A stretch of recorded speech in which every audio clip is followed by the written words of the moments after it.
Block के अंतर्गत Khursipar society पंजीयन क्रमांक 2 है, जिसमें सोसाइटी द्वारा किसानों से 2017 का ऋण वसूली किया जा रहा है, जबकि 2018 में पूरा कर्ज माफी हुआ था। तो किसान की कोई भी कर्ज नहीं बाकी था सोसाइटी में, लेकिन आज 4.5 वर्षों की बाद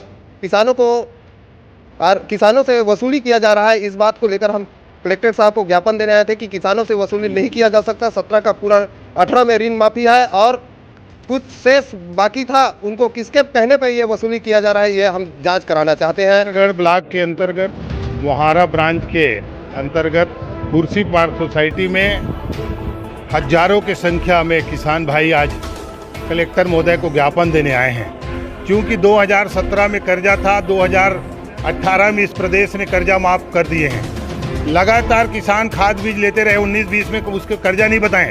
अभी जा रहे हैं तो बोल रहे हैं कि कर्जा आपके हैं, ऐसा करके उसके वसूली कर रहे हैं। और कुछ किसान पैसा दे चुके हैं, पटा भी चुके हैं। क्योंकि 2018 में कर्जा माफ़ हुए हैं, हम पूरे किसान मांग कर रहे हैं कि कर्जा माफ़ हुए हैं तो हम ये कर्जा कैसे बचा है ये जानना चाह रहे हैं। और किसान का मांग है, जो सोसाइटी प्रबंधक कृष्णा सिन्हा के माध्यम से लगातार भ्रष्टाचार कर रहे हैं, हम कलेक्टर महोदय से मिलकर ये जाँच की मांग किए हैं और उच्च स्तरीय जाँच करके तो ये जो खुर्सीपार सोसाइटी है उसमें किसान का जो पैसा वसूल किए हैं उसको वापस किया जाए और वहाँ के समिति प्रबंधकों पर FIR किया जाए। ये मांग करने के लिए हम सब लोग आए थे।